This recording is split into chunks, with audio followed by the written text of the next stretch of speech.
morning, everyone. Welcome to Coffee and Football, presented by the good folks at Vaughn Lane. I'm your host, Blake Monroe, where I'm joined every day by Bobby Burton and Jerry Hamilton.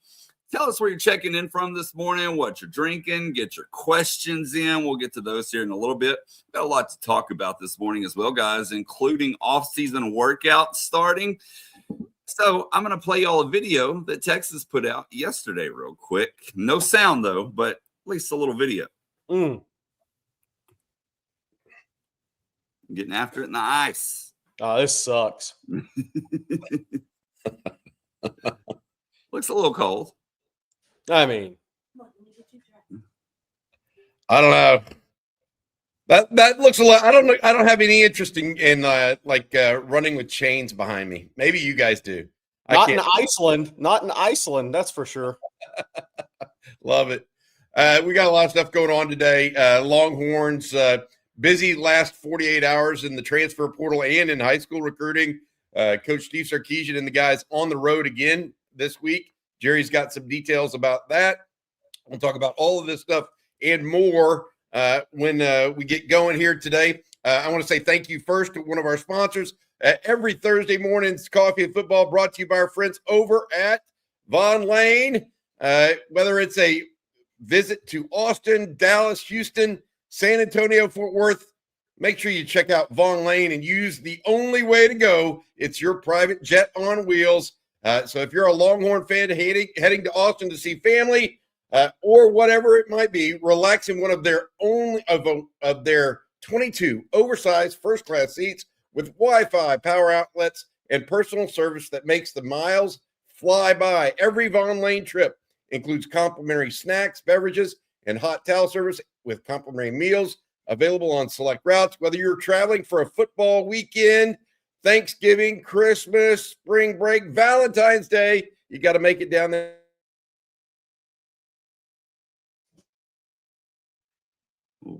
Nope.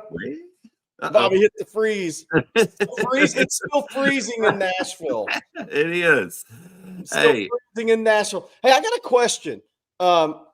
For Gus Fleener, who's one of our longtime great supporters of On Texas Football, he said, I'm headed back to Columbia. My question to Gus is, do you see any UT hats in Columbia other than your own? Good question. I think Bobby may be back. I think. Yep. What happened? Where did I go? It's still freezing in Nashville.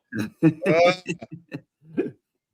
make it all the way through the Vaughn Lane read or not? You were like you rounded off your route at 8 yards instead of 10. Short of the first down. Yeah. There you go. That's the old. That's the people boarded, but the bus never Greg Davis route. Throw it short of the sticks. Yeah. People boarded the Vaughn Lane, but it never started. Yes. Well, you don't have that problem if you use Vaughn Lane. But that's right. Exactly. They get you there every time. They get you there. All right, guys. Well, we talked about that the workouts beginning, but last week, and we didn't really get a chance to talk about this too much. There was some injury updates that came out from Texas, and I thought we could look at those for a minute. Obviously, the big one was Arch Manning having the foot surgery, but he is expected back for spring. They said it was very minor. But then you got a list of other players, and they didn't really give a timetable on those players, but they did say they expected them all back before the 2026 season. So I've got some notes here on a couple of them. Ryan Wingo is expected back for spring ball. I spoke to someone close to that situation. He is expected back for spring ball. Trevor Gooseby is not. Yeah. So he's going to be sidelined now. It doesn't mean he won't be out there with the team. He's just not going to be full go. That leaves us with Emmett Mosley, Ty Anthony Smith, and Xavier Filsaime. Shoulder surgeries tend to take a little longer, Jerry. Which means Texas likely without Smith and Filsaime as well as Gooseby. We'll see what it means for Emmett Mosley. I'd really, really like Arch Manning, Emmett Mosley, Ryan Wingo, and Cam Coleman all to be working out this spring together within the confines of a real offense, get their timing down, that sort of stuff. Texas did not have that opportunity last spring, in my opinion, with its starting receivers, and I think it showed early in the year where Manning really, it looked like he only had timing down with Parker Livingston, who was the only one that had been there for the spring ball. So that's my biggest takeaway there. What do you think about Smith and Phil Sami on the defensive side of the ball, Jerry? Yeah, I think Phil Sami being out, and I don't think he's I like you said, the shoulders take a little more time, and he's not expected to take part as of today in spring. I think that one's a little tougher for him because Muschamp coming in, Blake Gideon, who actually recruited him to Texas, got him the help, was a big part of him flipping. But he's not there with the new scheme, right? He'll be there, right? But he won't be repping it. And so there's a little difference there. And sometimes it actually helps to watch, honestly. You get a different perspective when things aren't really moving fast. So maybe it's a blessing in disguise for him. Sometimes it works out both ways. But Anthony Smith, Phil Sami, with it being the first spring under Will Muschamp, not being out there to actually rep what he's installing, it may set them back a little bit. But these guys are experienced football players now. And the big thing is being in the meeting rooms and being around Will Muschamp and getting his explanation on what he is talking about in every detail. So sometimes sitting out and watching can be beneficial. You'd rather be on the field, obviously, but we've seen it work both ways. And I just want to say, there's a lot of colleges that are like this. This isn't just Texas. There's a lot of guys that have cleanup surgeries after the season. If you look around college football in the spring, there's always a few guys. That are out for spring around the country with various minor surgeries and cleanups to get them ready for the next season. I look that here's the problem with this list. Okay. That is 6 starters. 6 of your 22 are on the mend right now. Right. Now, granted, Arch is going to be back for spring, we think. So really it's 5, I guess, that are kind of question marks. That's not insignificant, but it's not overkill either, Jerry. And I do think that they didn't mention any of the backups, which means that you should have, I would call it a relatively healthy team. It's not the healthiest Longhorns have ever been, clearly, but it's not overkill. It's not a list of injuries that I think should or would affect the 2026 season. Yeah, I agree. Okay. Hey, before we get to our next segment, Bobby, I had a question for you. Going back to Vaughn Lane for a second. Texingo wants to know, is Vaughn Lane kid friendly? Very much so. Very much so. Actually, there was one on the bus that I took from Houston to Dallas. They are very easy to use. Very, very easy. You have 2 seats together on each side, so you can sit with your kid, either of your kiddos if you want to, and go from there. Awesome. Good stuff. Thank you, Bobby. All right. Well, every day, guys, we've been looking at a different position. Today is obviously going to be no different, but we're going to get a little more specific. We're going to look at offensive line, but the interior offensive line. We got 8 guys up here on the screen, and as usual, curious to get y'all's thoughts. Yeah, Nicholas Robertson is the one guy who's not in for spring. I also want to say Caden Scher we've put on tackle, but he could go either way. He could actually be an interior guy very easily. But I mean, look, Connor Robertson, your center. Jackson Christian enters spring as the number 2 center. Lawrence Seymour, somebody asked in the chat, when's he going to hear from the NCAA? We don't know that. He's not a spring enrollee anyway, so time isn't important there. Just getting to the decision that helps Seymour in Texas is important there. But Dylan Sikorsky, left guard. Brandon Baker, probably right guard. Devin Coleman, probably the backup right guard. Jordan Coleman could be, I mean, Texas is really like Jordan Coleman. He was a backup left tackle at some points last season due to injury, but I think he could be competing for that guard spot on the left side for sure. So people have asked about, somebody just in the chat, I'm just picking up your question, asked about center. Nicholas Robertson will probably begin his career at center when he gets in. He'll be the number 3 center. And Devin Coleman has taken a few reps at center, so he could get a little cross training there still, because obviously Texas likes to cross train those guys. I mean, there was a time period, a lot of these guys cross train, like Cam Williams when he was at Texas, 1 day a week would work out at left tackle every week until he was the starting right tackle. So, I mean, they do a lot of cross training with these guys, and we'll expect to hear a lot of that. this gives you a sense of what's going on at the interior with Seymour coming in potentially. He still hasn't been cleared, obviously, but Seymour and Sikorsky added to Brandon Baker, who will be moving from right tackle to either right guard or left guard, along with the Coleman brothers and Jackson Christian. I think the interior offensive line, which is what everybody was questioning going into the offseason, with Seymour, it just seems so much more answered, I guess is the best way to put it. You feel more assured that they've done enough, likely to patch what they thought was going to be a hole. And I want to say this, though. A lot of people did not take to the conversation we had well when we started saying that they really like what Jordan Coleman has been doing, Jerry, behind the scenes. And the reality of it is they really like what Jordan Coleman is doing behind the scenes, whether Lawrence Seymour is in Austin or not. Yeah. Whether Dylan Sikorsky comes in and tries to compete for that game, that position or not. I think that Jordan Coleman is one of those guys some coaches behind the scenes are pointing to as having a real opportunity to move forward this year. So let's see if Seymour and Sikorsky or whoever has competition at that left guard spot.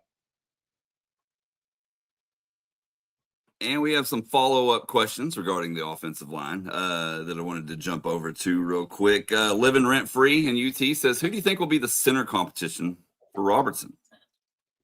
Jackson Christian. Jackson Christian is the number 2. Is there true competition for him? I don't think there's true competition for him. Look, I'm going to air quote this for the podcast. Quinn Ewers and Hudson Card had a competition. It really wasn't a competition.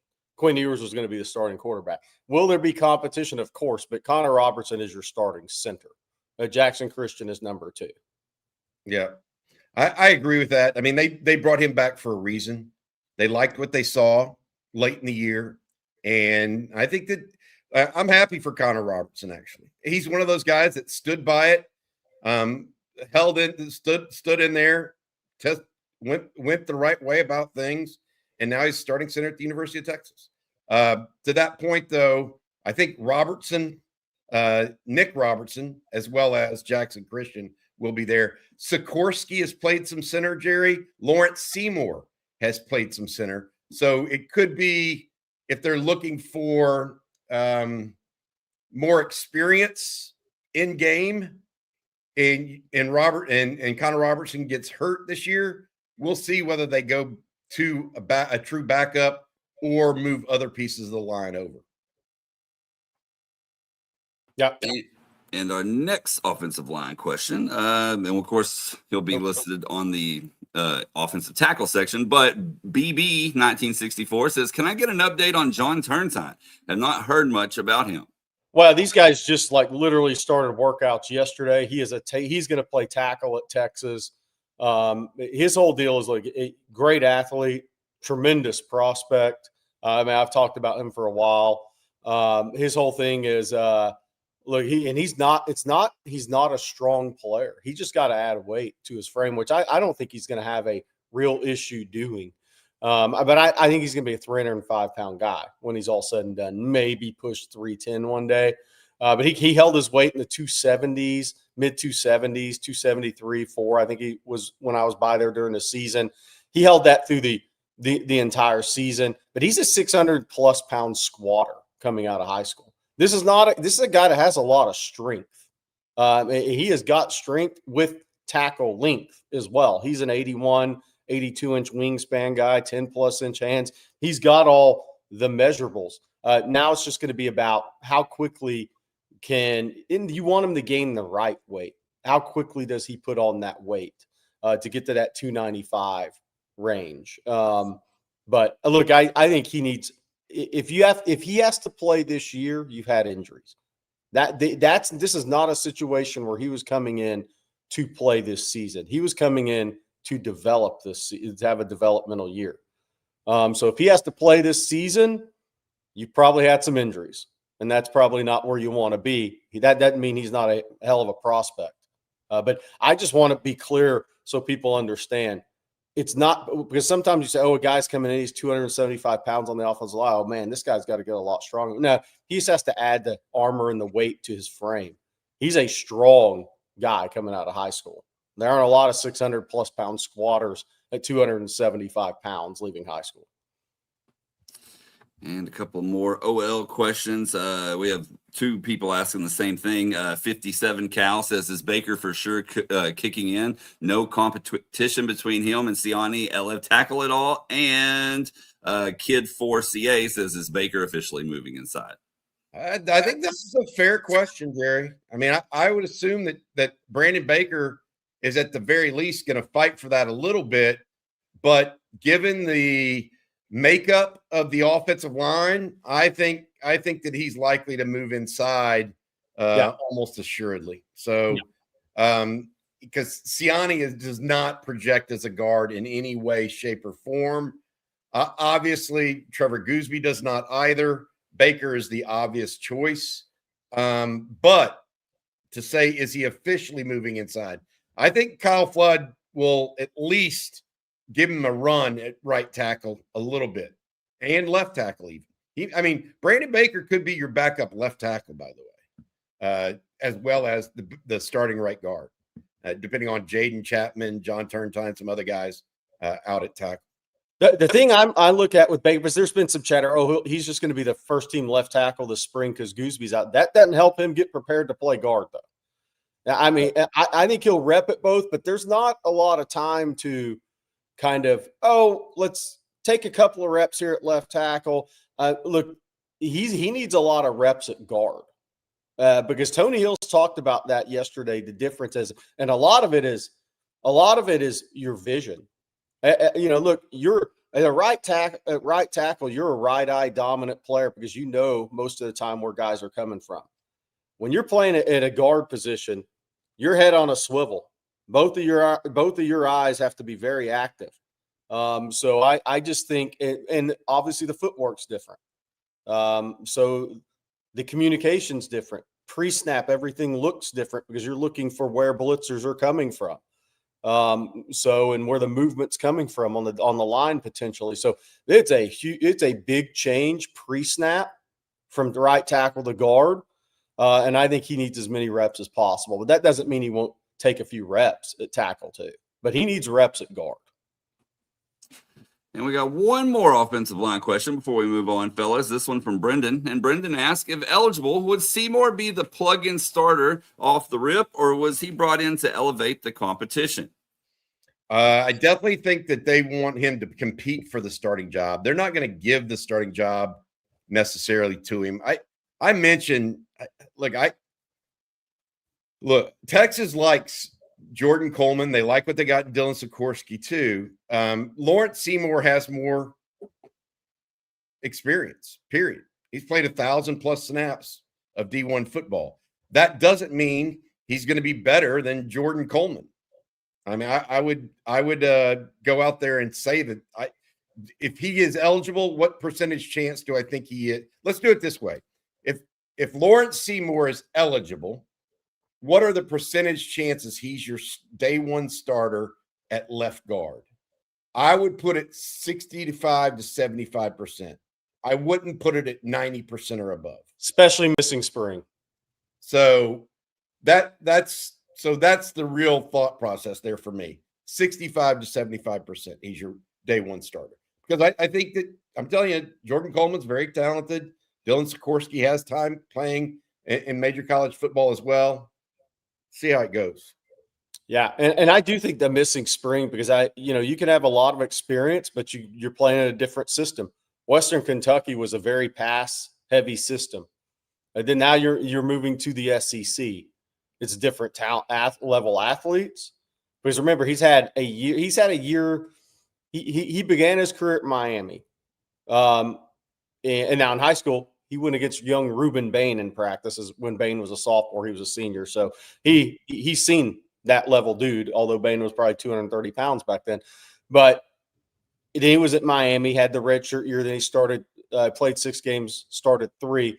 Since then, he hasn't played high-level competition. So the stats and numbers are great, but that's not against SEC football players. And there is a difference. And then you're picking up a different scheme. It's a new scheme you're coming into, and the experience certainly helps with that, but there's still going to be an adjustment period.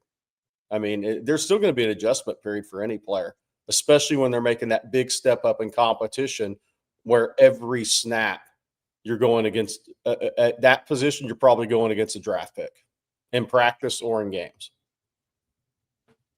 That's the reality of the SEC. Yep. All right. One more. I lied. We got one more OL question, and obviously we'll talk about him more tomorrow as well. But Matt wants to know, where does Jonte Newman fit into the development plan? Way too early for me on that one. I'm not sure he stays at tackle if he goes to guard. I think it's up in the air. It's up in the air. But they liked him in high school. They liked him out of high school. They offered him out of high school. He committed to A&M early in that process. They liked him out of high school, but I think there's a kind of wait and see once they start working him out. Once spring starts, where he could potentially fit. But it's a developmental.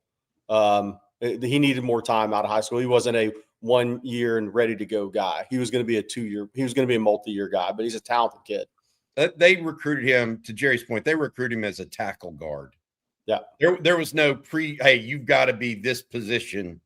They wanted to add some depth to the room, and that's what they did with Jonte Newman. All right, well, let's switch gears for a moment here. We went in depth on the interior OL, but let's talk about linebacker for a second, one in particular, because VG wants to know, how about Tyler Atkinson? And he actually posted a move-in video. I'm going to play that while we discuss Atkinson. Hey, look, we talked about linebackers, Jerry, and what's going on with them. With Anthony Smith out this spring, a lot of time, do you think Tyler Atkinson is the guy that works alongside Rasheem Biles with the ones, or will it be somebody else? I think he's gonna look. I think he's gonna start second team now. Is what that means. And a lot second of team or first. I mean, with Anthony Smith, who's going to be first team alongside Rasheem Biles? Yeah, I don't know if they'll start him first team because that's not generally what they do. I think they make guys earn it. Yeah. But so I could see a Justin Cryer, Muschamp trying to get him ready within the scheme. But Tyler Atkinson, if he goes out and earns it, Grayson Littleton went out and earned it in the spring, right? And we started hearing about that late spring. Tyler Atkinson is certainly gifted. And he is going to be mentally ready to go.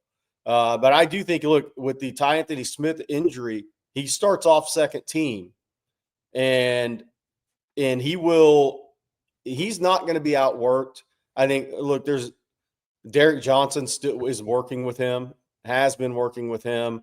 That's going to be very helpful to him from a mental standpoint. But I think it's going to be a lot like a Grayson Littleton or one of the freshmen that comes in and really goes and steals a job.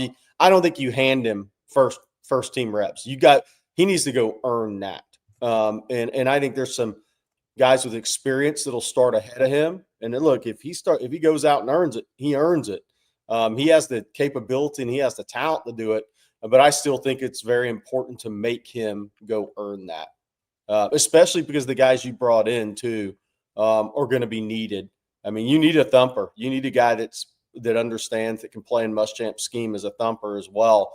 So I think Atkins is going to be a tremendous player. Look, people can say, well, how big is he? And we've been through this for years. Like Cedric Benson in high school. Well, how fast is he? Texas was slow to offer Benson. Remember, Bobby was there like, oh, is he fast enough?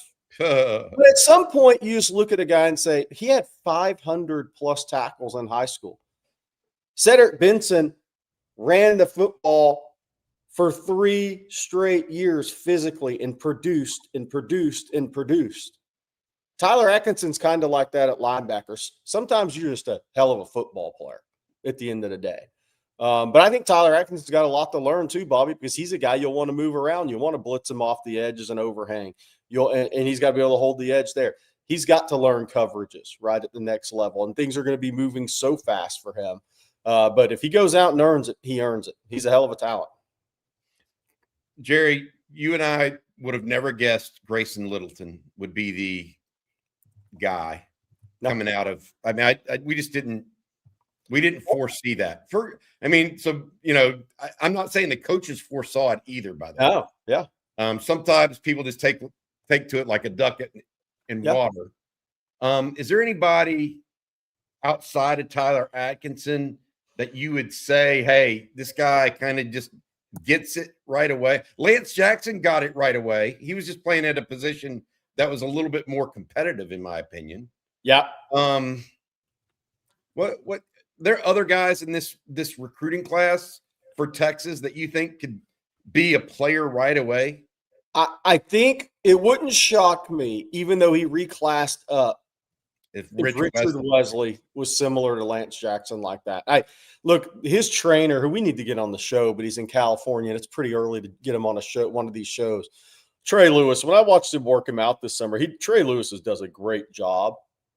And Richard Wesley was training today. I was there with multiple NFL guys, and those guys were all helping him with technique after the workout was over. So he's coming from a pretty unique place, even though he reclassed from 27 to 26. I think physically he's going to be ready to go.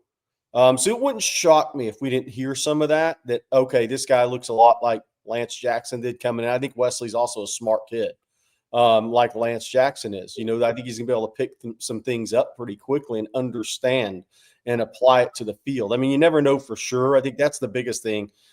Is do you apply it to the field immediately? Earl Thomas had that ability. But I look at Richard Wesley similar to Lance Jackson like that, because I think frame-wise, they're going to be similar. They're going to be ready physically. But again, I was so impressed watching Trey Lewis work those guys out was it Mission Viejo that day, and all the former USC and LA area players that are in the NFL that were kind of giving Richard Wesley instruction. I was like, this kid's got a chance. So it wouldn't shock me with him. That's one. I mean, Derek Cooper, running back, if you get your body where it needs to be, if your eyes stay up on contact, if you can pick up the pass pro and the communication and the calls, Derek Cooper is a runner, I think, can help Texas next year.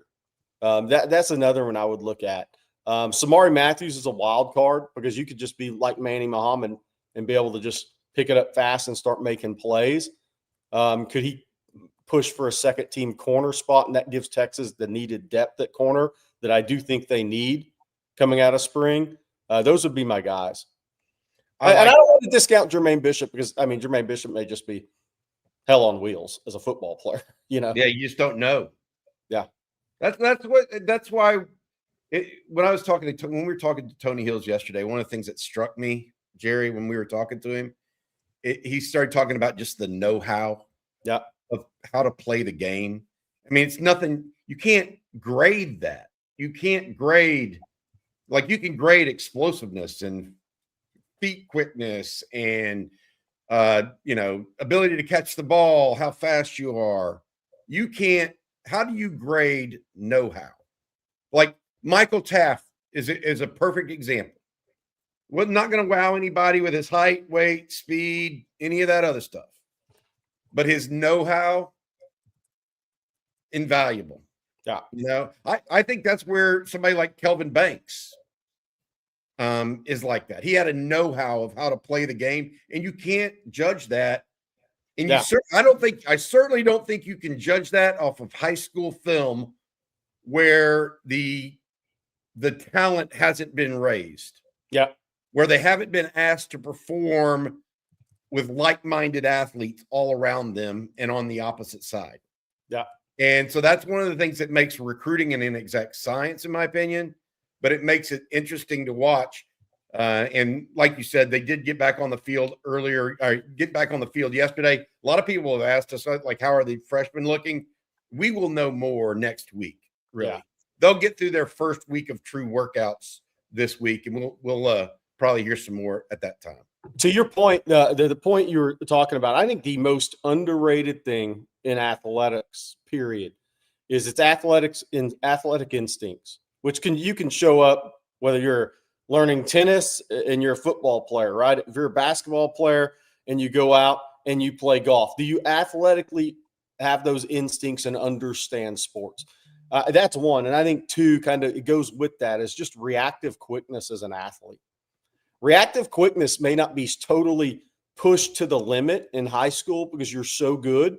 But when you get to the next level and the guys or the MIGs are flying all around you super fast, you just have that reactive quickness about you. Your body reacts, your feet react, your eyes react, your peripheral reacts.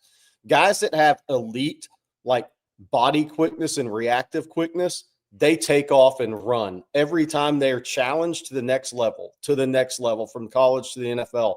Those guys with athletic instincts and elite reactive quickness with their feet and their body and their eyes, those guys just take off and run, man. I want to say this. The two quarterbacks that are in the NFL are in the Super Bowl, Drake May and Sam Darnold, both excellent basketball players in high school. Yeah. That's a reactive peripheral. That's what I'm saying. It's a quick-paced game, especially whenever you're a quarterback. Sam Darnold almost, I think, had some Division I offers in basketball, by the way. Yeah. I mean, so that level of athleticism is underappreciated, and that know-how is underappreciated. And frankly, the problem that we have is guys that watch high school recruits, and we don't know how they're going to perform when it gets to that level because they've never done it before. You've never seen them do it before. Yeah. You've only seen them do it against a lower level of competition. I think that's how a Grayson Littleton, sure, he runs a 4.45, and sure, he's 5'11", 6 foot, and willing to hit and all that stuff, and he looks good returning punts. But you don't know if the mentality is going to transfer. Yeah. I would say this. I think that's why part of why KJ Lacey had such a quick adaptation to college football. He was a point guard growing up. His dad was a really good recruited basketball player. So KJ Lacey grew up playing point guard, and then he also quarterback, and then transitioned to football full time. So when you're guys who've played basketball, by the way, I would tell people this: even if you're not a basketball fan, go to an NBA game sometime and just see how fast and athletic it truly is. Blake went to an NBA game to watch the Spurs Wemby earlier this year. It is something in person. So, in a point guard, think about being a point guard in basketball. You have to direct the whole thing. Your peripheral has to be has to be at a very high level. Your feet have to be at a very high level. And I think that's, if you find quarterbacks that were point guards, I think those guys have a real big leg up because they're accustomed to having that peripheral and those quick reactions and those feet reactive quickness and the body reacting. I think there's a lot to it. And if anybody's listening as a kid that's a young quarterback coming up, even if he wants to go one sport, I would keep a kid in basketball. I think it helps them immensely. They don't have to go score 15 a game. I think it helps any athlete. It helps them immensely with their feet and their hips and their body movement and their reactions. It was like Arch Manning was the sixth man on his high school basketball. Yep. Jarrett Stidham, same way at Stephenville. Yeah. Yeah. Don't have to be a great player, but you're out there. Hey, speaking of greatness, Jerry, can you tell us about Hayes City Store? Great lead in, Blake. Great lead in. Yes, there are very few restaurants that once you go to, you immediately know they're just special. Hayes City Store is one of those places. It's scratch-made Texas comfort food. They've got their famous truck stop enchiladas, award-winning chicken fried steak, homemade desserts. All of it's absolutely delicious. All of it's from scratch. Their chefs were point guards. They can do anything. They also have live music 6 nights a week with 50 beer taps, ice-cold long necks, and tasty margaritas. There are 13 TVs alone in their ice house, perfect for game days. Might be a good Super Bowl party place with live music. And they even have brunch served 10 a.m. to 3 p.m. every Sunday. Hayes City Store is dog-friendly, and they have a tree net for kids. Join the folks at Hayes City Store and bring your whole crew. For more information, check out the website at hayescitystoretx.com. Hayes City Store, it's uniquely Texas, and it is fabulous. Great Great spot. Like lunch to me right there, man.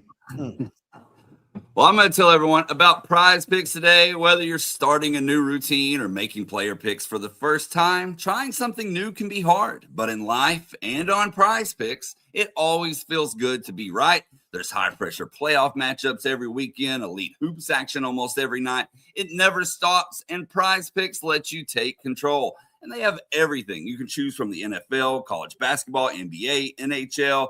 They got MLB starting soon. You can even do esports or random sports like table tennis if that's your thing. If you want it, they got it.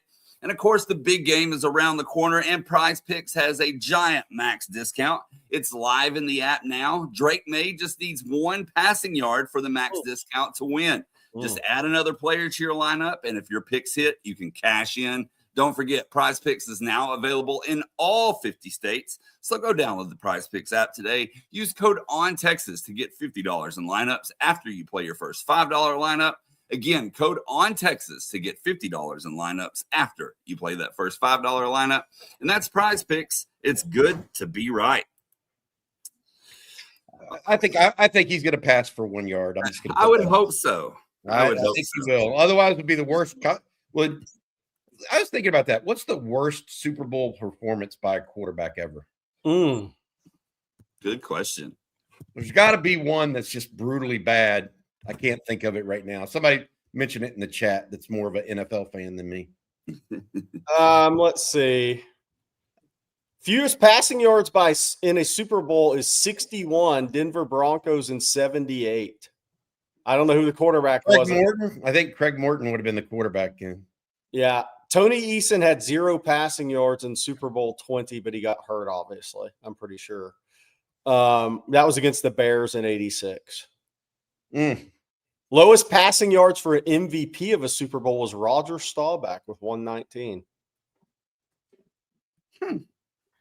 I was trying to find worst performances in the Super Bowl by a quarterback, but it says the Craig Morton is widely considered the worst Super Bowl performance by a quarterback with 4 interceptions, 0 touchdowns, a 39% completion rate, and a 27-10 loss to Dallas. I was going to say your Dallas Cowboys caused that one. The year after they lost to, I think, Pittsburgh in the Super Bowl. Yeah.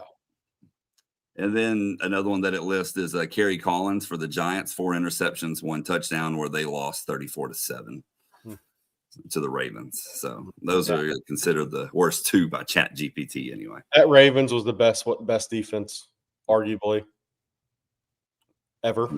The Bears 85 defense is pretty good too. Yeah. Tony Eason went up against. Yeah. Hey, Blake, just resettling with everybody so everybody knows where we're at this morning. Longhorn coaches are on the road. Jerry's going to talk about that in this next segment.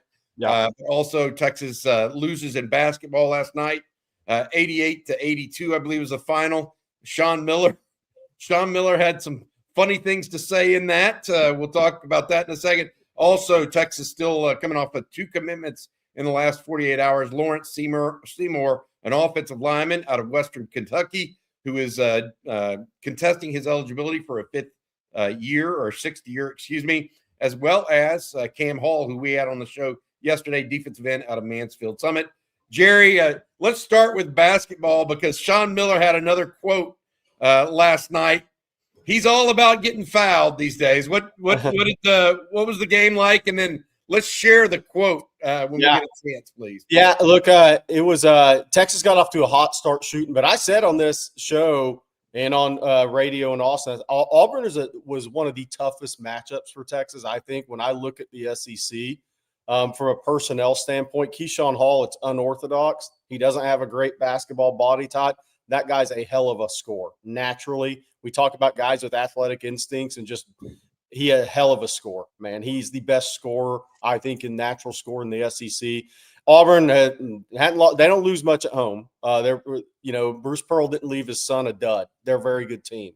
They had their struggles early in the season, but they have a bunch of really good players. Texas got off to a hot start. Look, offensively, I mean, Texas is just Dalen Swain had 30 last night. He's averaging 22 in 7 in SEC play. He's really elevating himself. He made 4 threes last night. He's just taken off as a player. Texas committed, I don't know how many fouls, but Auburn had 28 free throws. And some people say, well, that's on the road. You're going to get more, the home team gets more calls. Yeah, sometimes, yeah.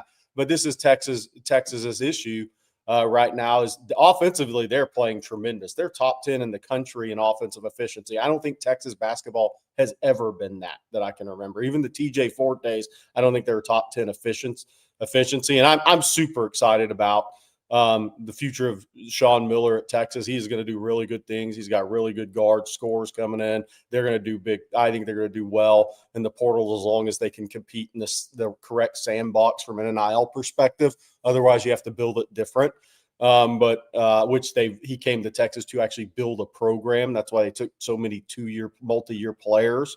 They didn't come in with a 60-meter run. They came in to actually build a program and bring some stability to the program. But Sean Miller, I will say, the one thing I'll say about him is, and I think Texas basketball is in really good hands. The one thing I'll say about him is what he says in the public. I don't want people to think he's throwing players under the bus.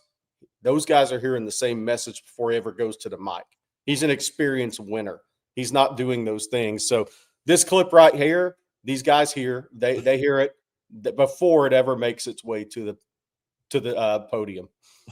I think Auburn has an excellent basketball team. I thought we saw it on full display in the second half of tonight's game.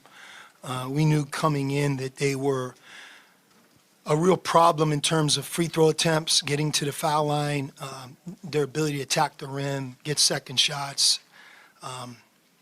and do it in a variety of ways is really impressive. And we knew we had our hands full.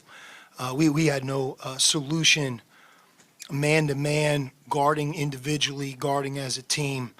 We just really could not stop them in the second half. There's not a lot of games where they shot, 20, they were 22 for 28 from the free throw line in the second half. It's almost impossible to do in a college game, but I give them a lot of credit. They put our guys in a position to foul, and we fouled the shit out of them.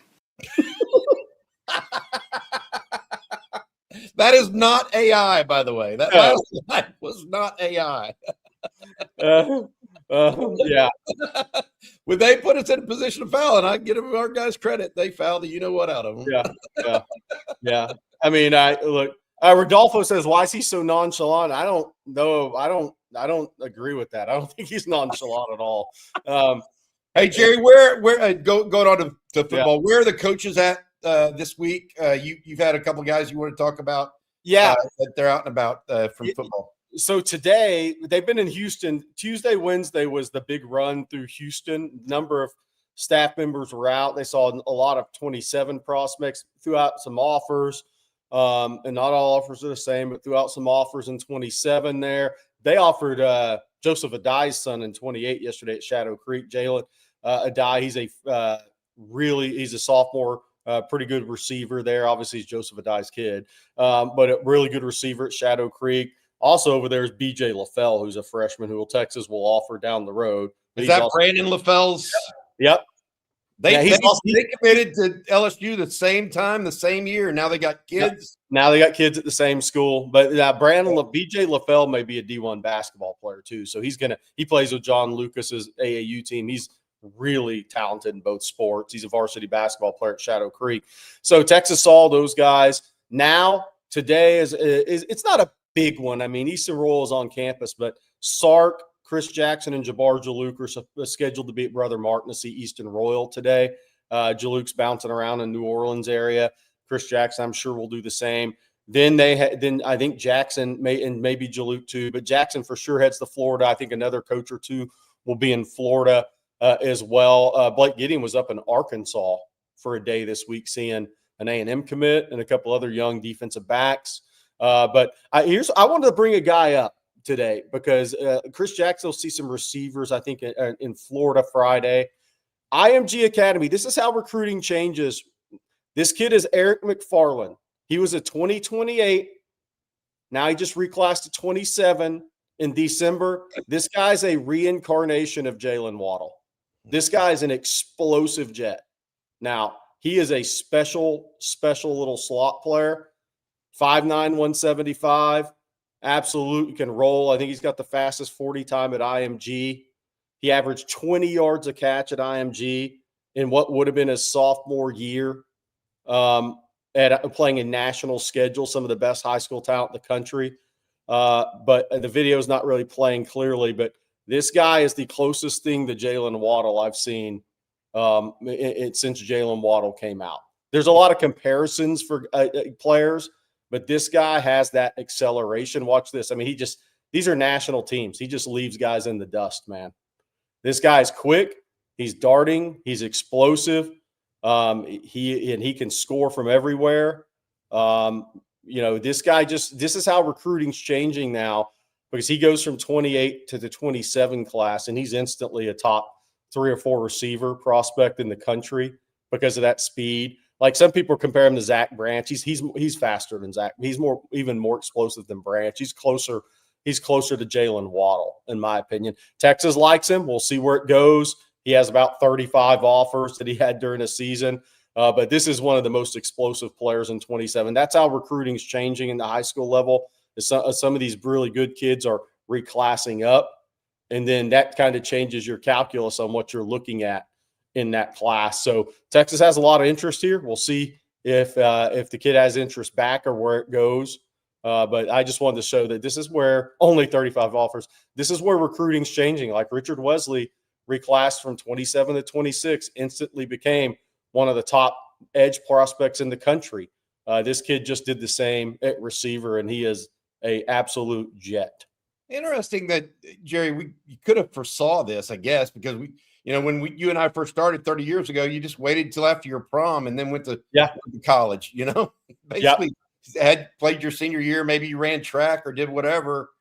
Then went off to college. Then about 20 years ago, they started having mid-year enrollees 15 years ago, and that became the thing. Now, 95% of all but one Texas signee is a mid-year enrollee this year? Yep.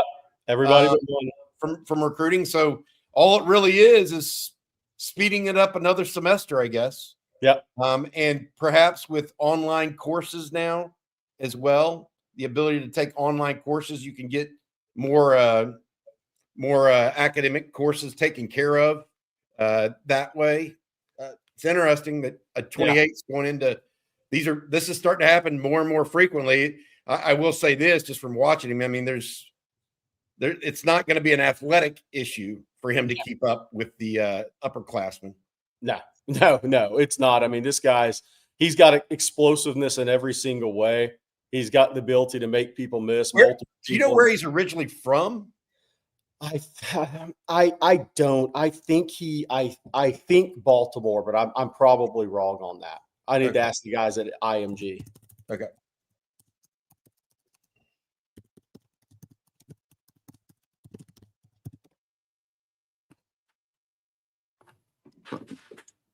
Blake? Oh, I thought maybe he was getting us an answer. I'm working on it. I'm working on it. All right. I tell you what, while he works on that, I'm going to ask a couple of super chats here. And this one here from Ben South. Ben says, with Jonah in baseball, can Zealous Hicks surpass him in the spring? That's going to be the question. And whether or not Jonah also himself, you can say he's in baseball, but how much is he in baseball? He said he's going to play spring ball, but how it's just hard to do both, man, and to give the commitment to both sports simultaneously, especially when one is in season. I will say this: most of the practices for football will be during the week. Yeah. And so the weekend practice, he may miss because he's on the road with the team somewhere, right? So I would say of the 15 practices, I bet Jonah at least participates in 10 of them, just from having seen this happen before. I do think that, however, gives Zealous Hicks and Xavier Fields to me and anybody else back there, Jordan Johnson, Rebel even, gives them all an opportunity to earn time over Jonah. It does. No. And that being said, is Jonah a good enough athlete to still combat that? I don't know. Yeah. Somebody in the chat's correct. McFarland's from Las Vegas. So he turned down Bishop Gorman to go to IMG. The other thing is we put up the injuries, the guys that are going to be out or very limited in the spring. That doesn't mean those aren't the only guys with some nicks here and there. Zealous Hicks missed some practice time with a back issue, not major, obviously, because he wasn't on that surgery list, which is good with a back. But he has missed some time. So let's see, got to be healthy too to be out there because he was impressing before he had the minor back injury. So let's see where he's at this spring. And our next super chat this morning comes from Juan. Thank you, Juan. Appreciate you as always. He says Texas Malachi Toney is Jermaine Bishop. Let's hope. But I won't be on this team, obviously. I think it's a little different. Let's hope. Malachi Toney is built very strong, like in his legs. Like he is physically pretty, for a state of Florida kid, was pretty advanced in his lower body coming out of high school. I think, Jermaine Bishop, frame-wise, is going to be, I think, 100 I know he came in about 160, about what Xavier Worthy's played at his whole life. I think Jermaine will end up being 170, low 170s player, just looking at him, because he's always been that multi-sport guy. I think Tony's got a little thickness on him, though. But as a playmaker, let's hope. We got a follow-up Bishop question from Mr. Ryan Rod. He says, outside of rankings, is Jermaine Bishop a better prospect at wide receiver than French was coming into their freshman year? And not just French, but a lot of guys. I think Jermaine Bishop is. Look, we talking about it earlier, guys that were just so productive that you kind of just have to take away. Okay, how fast is Cedric Vincent? Well, how big is Jermaine Bishop? I think sometimes you got to throw him out the window and say, how tall is Earl Thomas? And just say, great football player. Quandre Diggs. How fast is Quandre Diggs? Can he play corner? He's 5'8". Great football player. I think sometimes you just got to throw it out the window with guys. I think Jermaine Bishop is one of those. I mean, Devontae Smith, a lot of people said, well, he's 155 pounds coming out of Louisiana, out of that Kentwood area, wherever he was from in Louisiana. Man, I don't know. Can he play at Alabama? Well, he won a Heisman at Alabama. So I think sometimes you just throw it out. I think Jermaine Bishop, Bobby, like, how many receivers that Sark signed are actually more talented than Jermaine Bishop?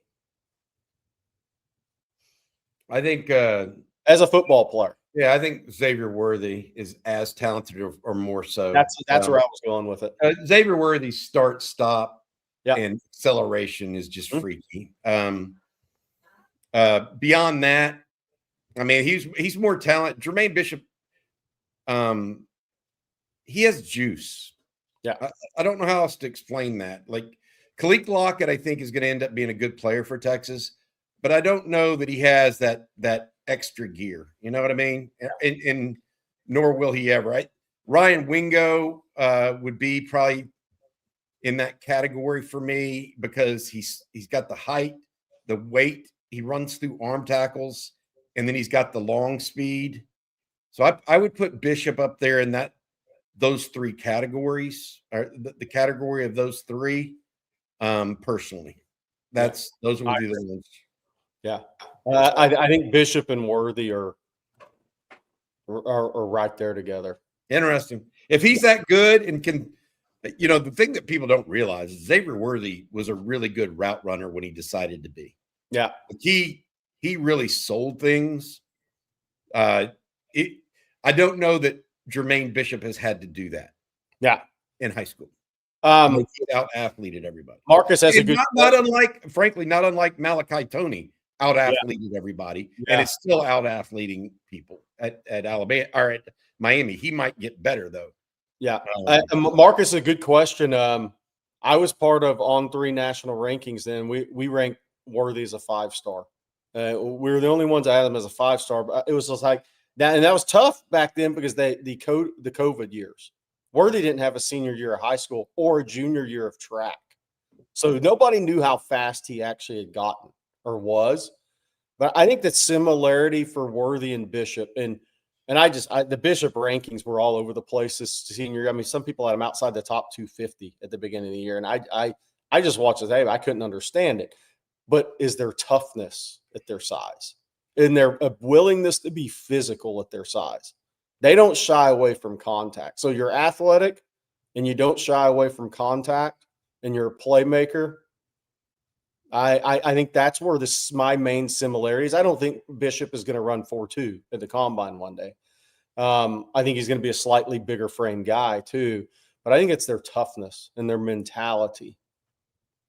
Being undersized players is what kind of is the similarity for me, and just productiveness.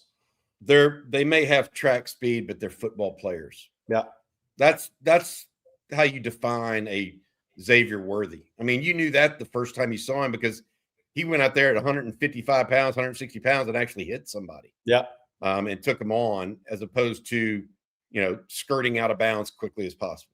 Yeah. I went, my buddy Keith Niebuhr, who covers Florida, we've had him on the show before. We went out to a Willis game when Bishop would have been a sophomore with DJ Lagway. And Bishop was the most physical player on the field. And I was kind of like, and he was probably 155 pounds then. I was just like, whoa. And you watch his senior tape. Don't watch the offense, watch the defense. He's as physical as anybody is on a football field. Like he will take and deliver hits at safety, take hits at wide receiver. I think that gives him a chance to be different. The biggest thing for all these guys, and I tell you where, Worthy was really good, is we were talking about athletic instincts. He could play anywhere in Steve Sarkisian's system and scheme. He picked it up.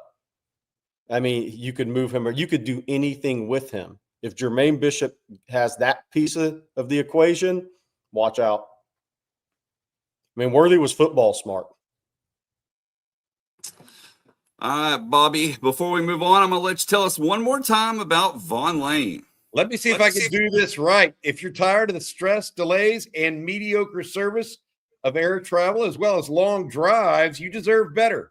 Vaughn Lane is elevated regional bus transportation for discerning travelers, where everyone is in Group A, no middle seats, no security lines, no hassles, just first-class comfort with spacious reclining leather seats, no crowds, and dedicated attendants catering to your needs. You'll experience a seamless, stress-free journey. If you want to stay productive, just you can enjoy high-speed Wi-Fi and power outlets at every seat. Prefer to unwind, kick back, and have extra legroom, complimentary snacks and drinks, and thoughtful amenities like hot towel service, eye mask, pillows, and blankets, connecting all major Texas cities, plus Nashville, Memphis, Knoxville, and Atlanta.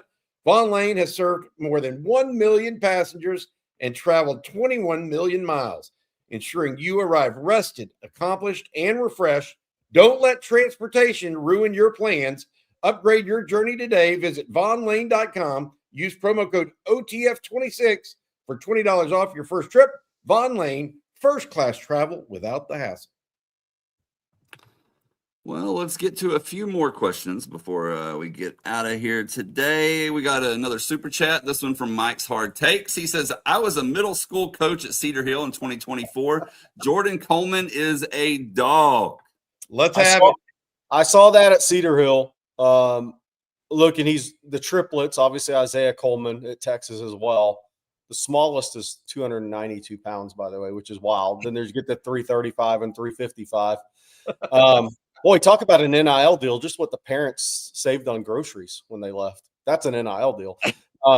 But I was there. Look, I was there one day. Marcus Hutchins, we might get Marcus Hutchins back on. He coaches offensive line at Cedar Hill, former Texas offensive lineman. We've had him on before, talk about the Colemans here before spring practice.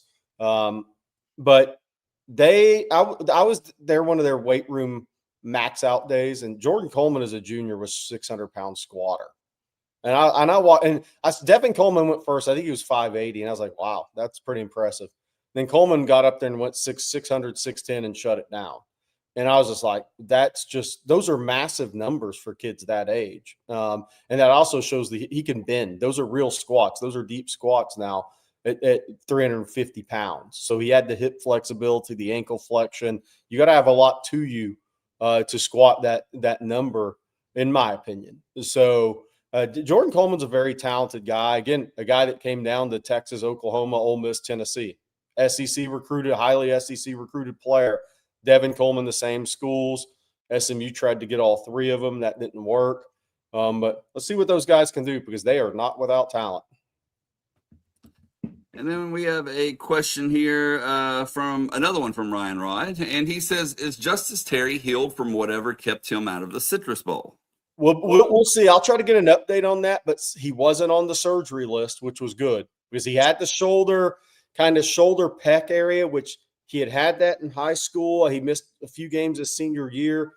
It had gotten better. Then it kind of resurfaced late in the season and a little bit throughout the season, but more late in the season. Then he missed the bowl game. I mean, he was out there practicing in the shoulder harness every day when CJ and myself and Bobby were there at the Citrus Bowl. Then boom, game day, he didn't play. So it was giving him some issues. It was never anything, he's about to leave. It wasn't anything like that. He had the shoulder harness on at practice and it had been giving him some issues. And then they just shut him down before the game, the week leading up to the game.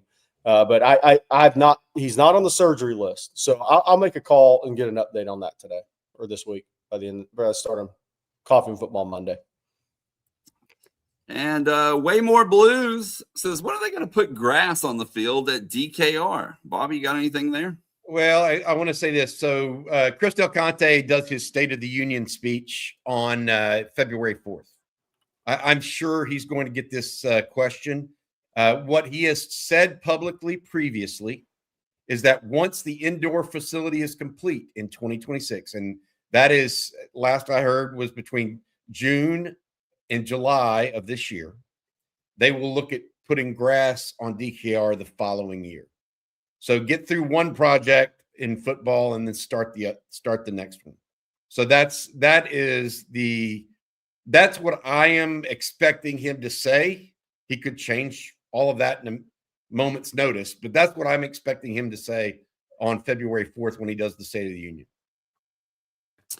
And our final one for the day comes from Nathaniel, and he says, when can we expect the NCAA to make a decision about Seymour? Man, that's go ahead, Bob. You're asking Texas to understand what the NCAA is going to do, and you just that can go into an abyss. It's like I need to change something, and you go into like this remote dialing situation where you're just talking to person after person and you never get an answer. That's what the NCAA can be like at times. I would say this, just from the Texas standpoint of things, they feel like it'll be the quote was sometime this spring. We expect to hear something. Now, if it does not work out for Texas, I would expect Seymour to then take legal action in that regard. So sometime this spring is my best answer. They do not have a defined timeline. At least they didn't as of 2 days ago. That could be ever changing in this atmosphere. And I would say this too with him, since he's not a spring enrollee, the NCAA was under no pressure to even rule on him. Right. Hey, I got to take classes at Western Kentucky. I can't get to my next stop until June anyways. Well, that allows the NCAA to say, okay, we'll put this one over here for a little while. All right, y'all, that's going to do it for today's episode of Coffee and Football presented by Vaughn Lane. We want to thank them along with Prize Picks and Hayes City Store for sponsoring today's show. Of course, thank you all for tuning in as well. Bobby, what do you have for everyone later today? We've got Football Theory coming up. Rod B. and Jeff Howe going to talk a little football. We've got a live stream tonight as well. I think we've got a big wide receiver deep dive. CJ, Rod, and myself did that. I think that's going to publish today as well. Okay, good deal. Good stuff. By the way, I want to say this. We are starting a new year, and that means that we have a new set of sponsors that have joined us. And if you have a company that you think would like to sponsor or be part of On Texas Football, I would give you an opportunity, an open invitation to reach out to us at ontexasfootball@gmail.com. That's ontexasfootball@gmail.com if you have a company that wants to sponsor one of our shows. Appreciate y'all very much. And don't forget to hit that like and subscribe button, ring the bell so you're notified anytime we go live, post content, whatever it may be. And then between that and ontexasfootball.com, we got you covered around the clock with all the latest and greatest Longhorn news. Of course, we'll be back tomorrow. So for Bobby Burton and Jerry Hamilton, I'm Blake Monroe, and we'll see you then. Hook 'em horns.